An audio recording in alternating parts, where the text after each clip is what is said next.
लेकिन बुद्ध ने जो सिस्टम थी उस समय की, उस सिस्टम जो वैदिक धर्म की सिस्टम थी, जो वैदिक पुरोहित थे, ये यज्ञ जो बुद्ध ने जो पहले संघर्ष किया किससे, किसके विरोध में किया संघर्ष?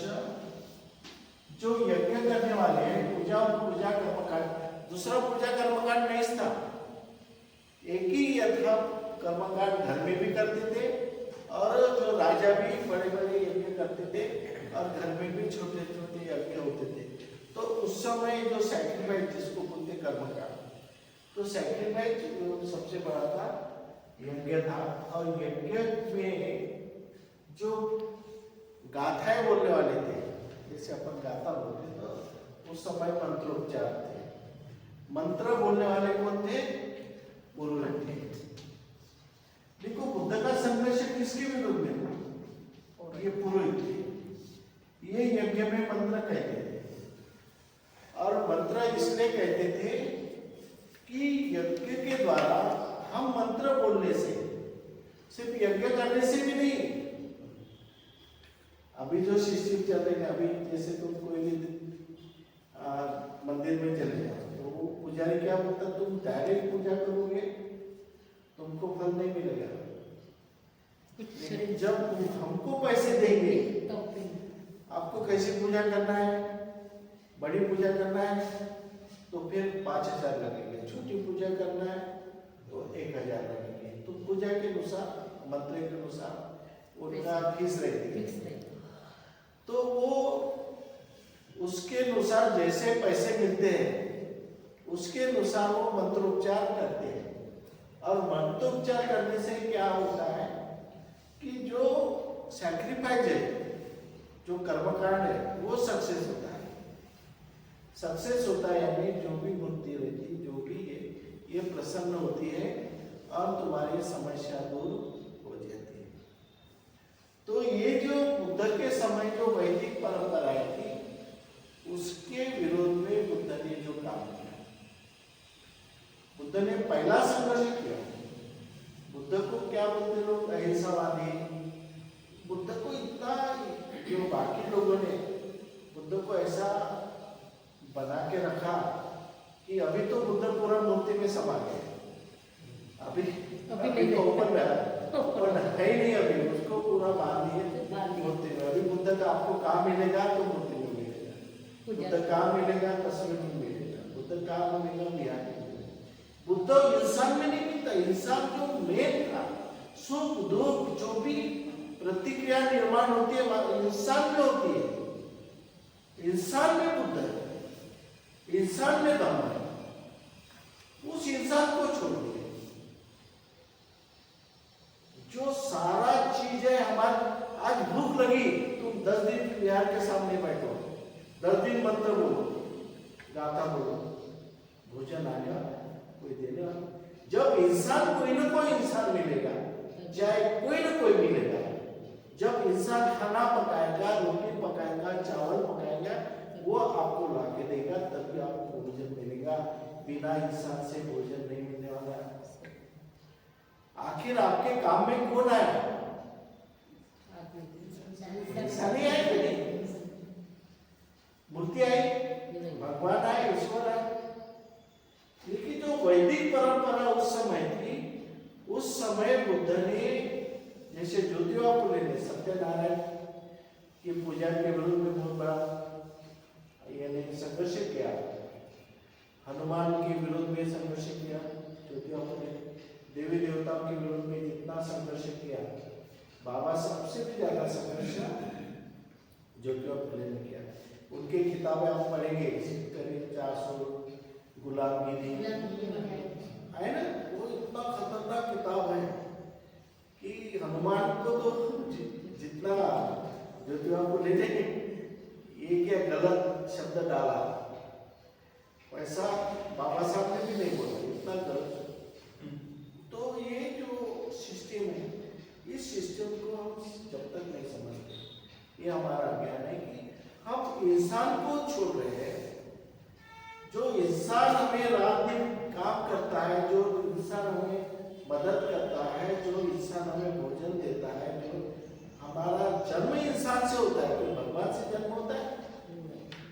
कोई पूर्वा से जन्म होता है? इंसान के वजह से हम पैदा हुए, सब कुछ इंसान है, लेकिन हमारी दुश्मनी इंसान से होती है। देखो, जो हमारी सबसे बड़ी काम की चीज है कि इंसान सबसे महत्वपूर्ण है, लेकिन हमको बांटा, हमको जानबूझ के बांटा। ये जो वैदिक व्यवस्था है, उन्होंने इंसान को बांटा, क्योंकि उनको मालूम है सही शक्ति इंसान में है, सही शक्ति इंसान में है, इसलिए इंसान को बांटा।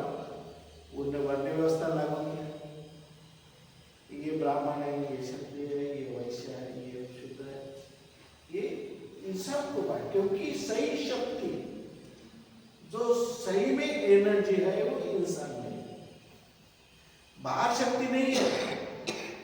जो इसको एक्सटर्नल ऑब्जेक्ट किसको कहते हैं? एक्सटर्नल ऑब्जेक्ट यानी बाहर की जो दिखाई देने वाली शक्ति है, वो आउटर ऑब्जेक्ट, ये साधन है।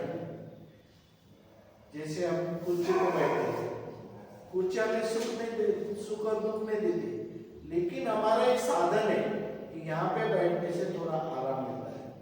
अगर किसी को खड़े रहने से आराम मिलता है तो कुर्सी पर बैठने की भी जरूरत नहीं है, लेकिन एक साधन है कि तुम्हारे जैसे कोई नीचे सोता है, कोई पलंग पे सोता है, तो एक साधन है।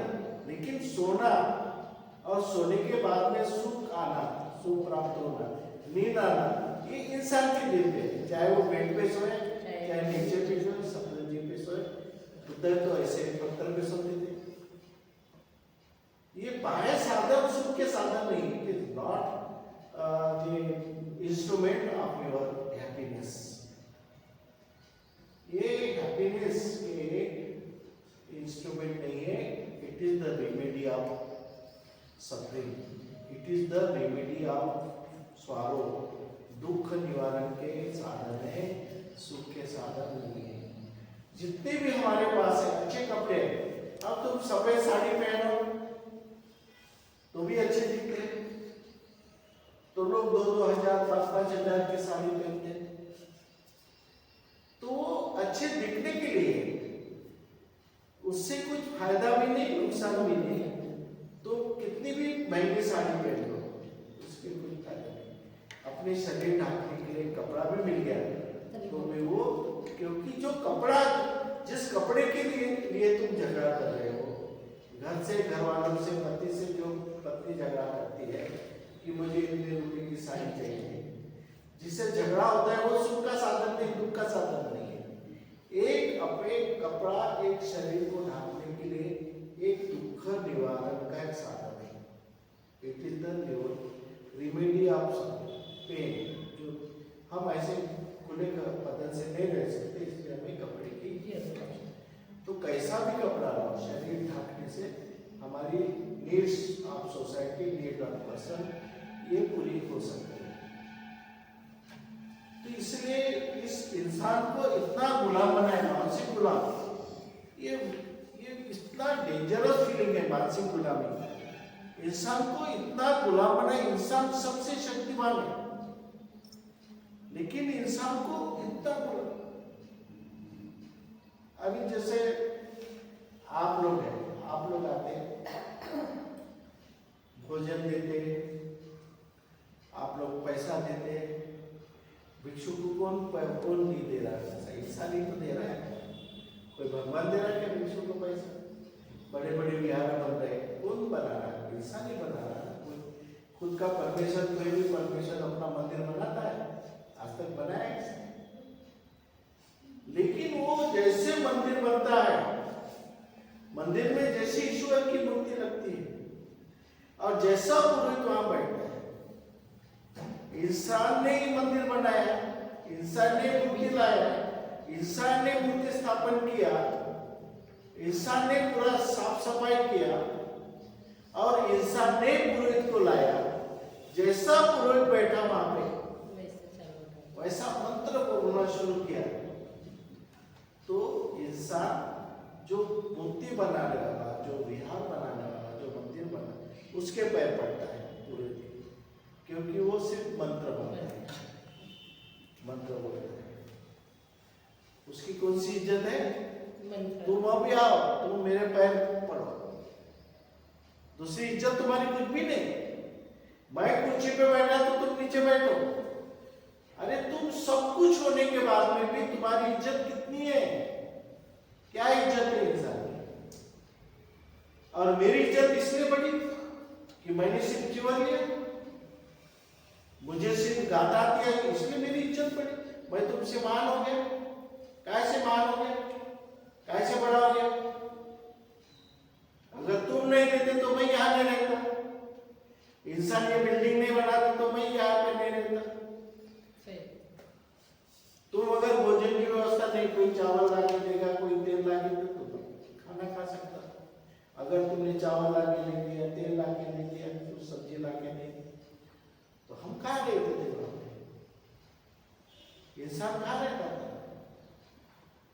तो इसलिए जब तक हम इंसान को नहीं पहचानते, अपने खुद को पहचानना है और दूसरे को पहचानना है। अपनी खुद की इज्जत करना है, लेकिन अपने खुद की इज्जत के साथ में दूसरे की भी इज्जत करना है। दूसरे का अपना भी मान सम्मान होना चाहिए, लेकिन अपने मान सम्मान के साथ में दूसरा का भी मान सम्मान होना चाहिए।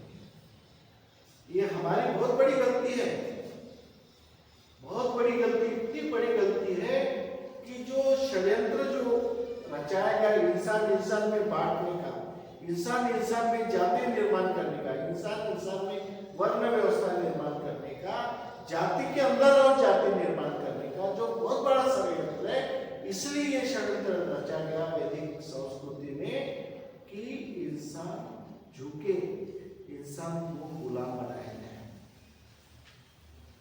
इंसान को गुलाम बनाया जाए।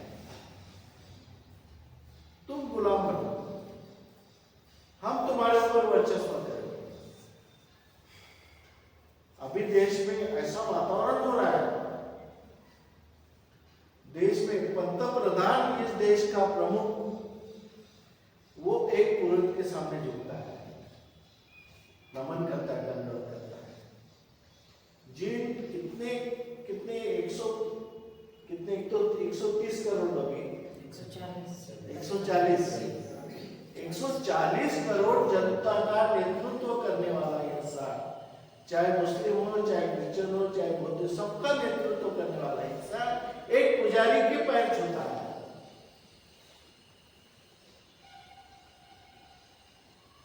क्या कीमत है इंसान की?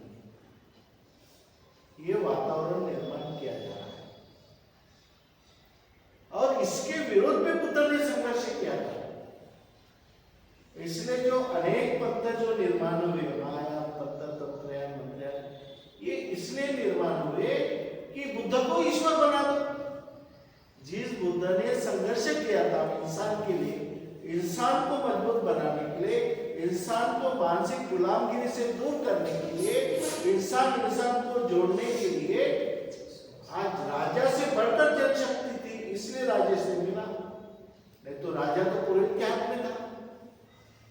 पहले राजा पुरोहित के हाथ में थे, पुरोहित का वर्चस्व चलता था, पुरोहित जैसा बोलता था वैसा राजा चलता था। लेकिन जब बुद्ध ने पूरी आइडियोलॉजी तैयार की, इंसान को जोड़ा और इंसान को जागरूक किया कि तुम्हारे में भी एनर्जी है, तुम सबसे एनर्जी तुम्हारे। युद्ध में कौन लड़ता है? इंसान लड़ता है। कोई ईश्वर को लाके रखते हो युद्ध में,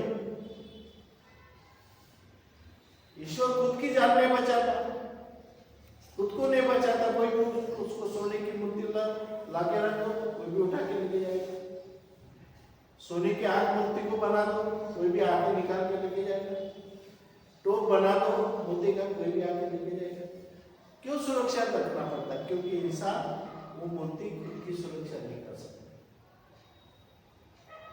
मूर्ति जैसे अयोध्या में राम मंदिर है, कितनी सुरक्षा है, कितने कैमरे हैं, तो 7-8 मील से चालू होती, 7-8 मील से तुम्हारा चेकिंग।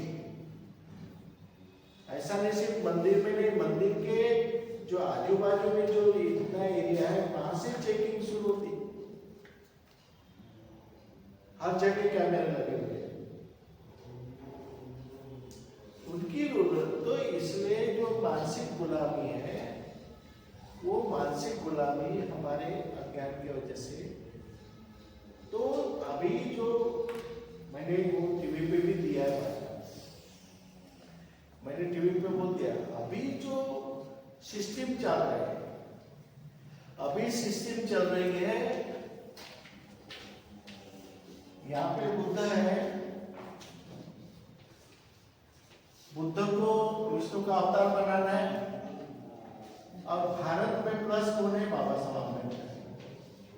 दूसरे देशों में नहीं है, दूसरे देशों में ये नहीं है। भारत में बुद्ध के साथ में बाबा साहब अम्बेडकर प्लस।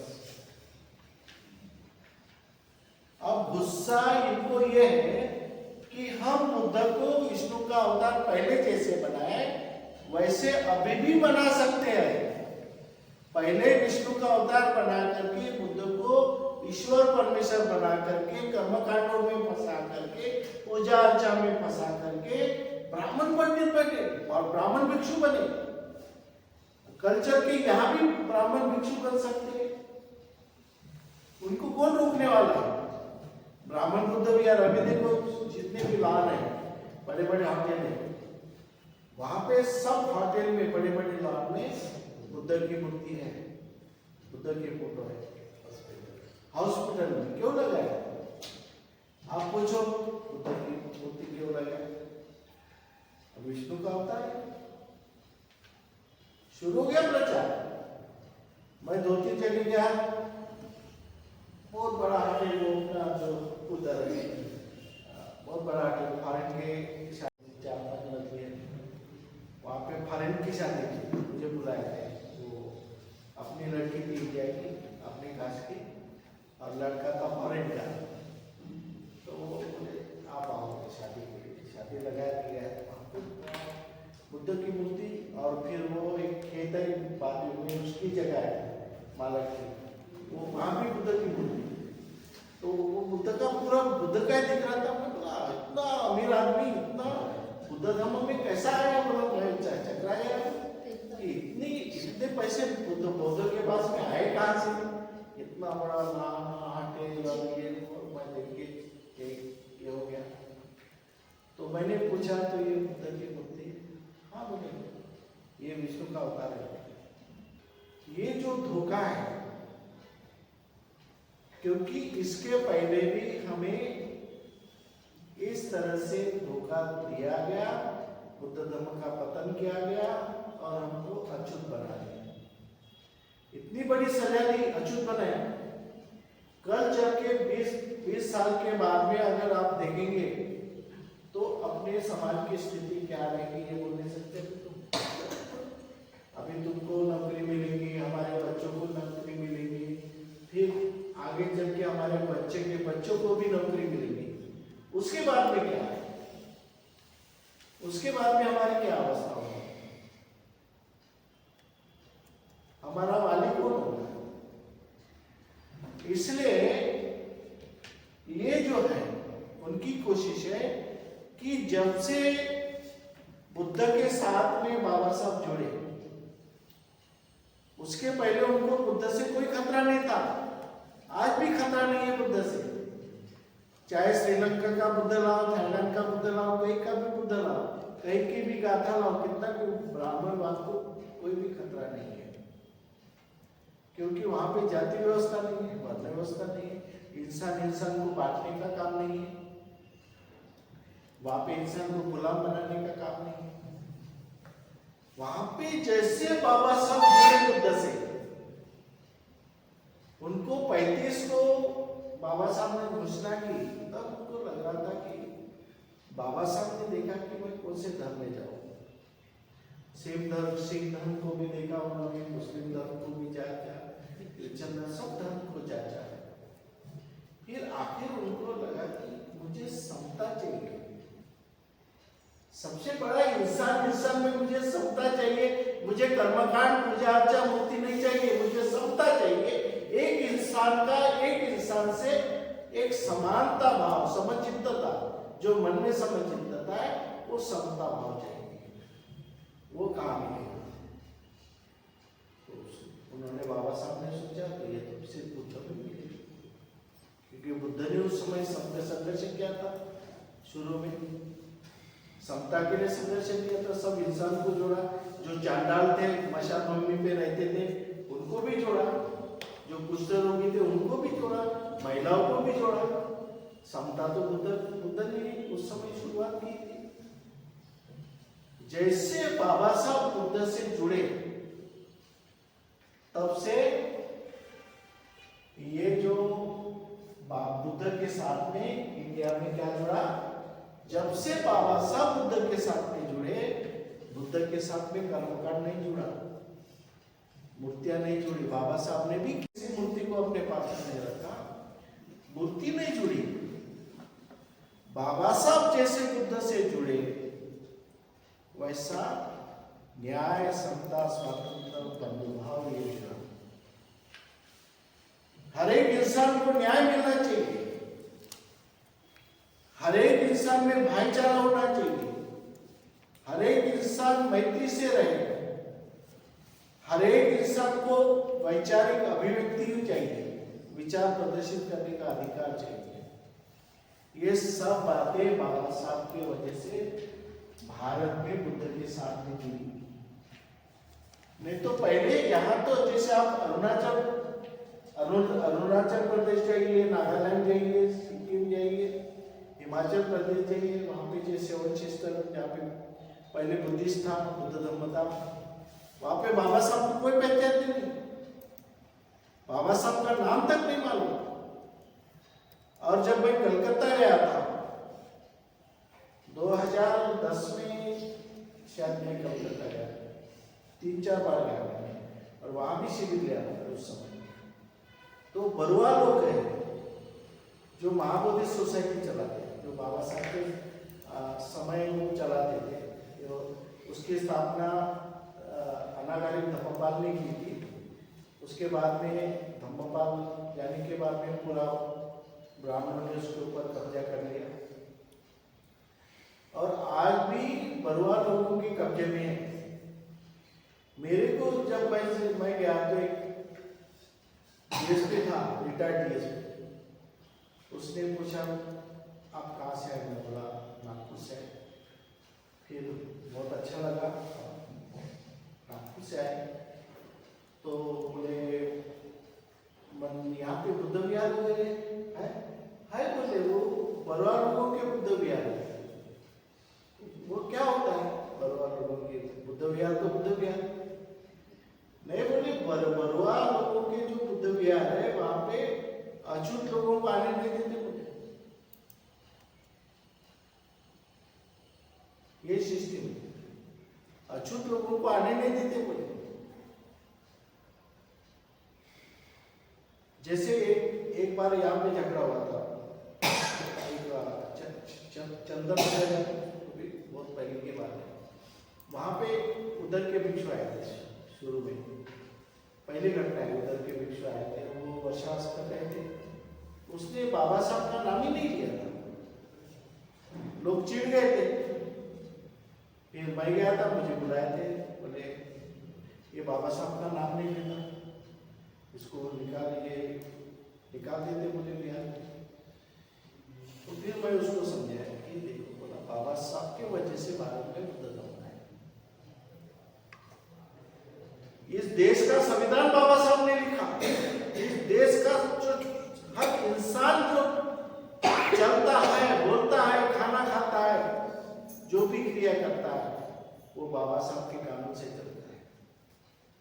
भारत के अंदर जो भी प्रक्रिया होती है वो बाबा साहब के कानून के तहत होती है। कोई भी संत महात्मा बाबा साहब का कानून तोड़ने दो, उसको जेल में जाना पड़ता। तुम उस बाबा साहब का एक शब्द नहीं लेते, नाम नहीं लेते बाबा साहब।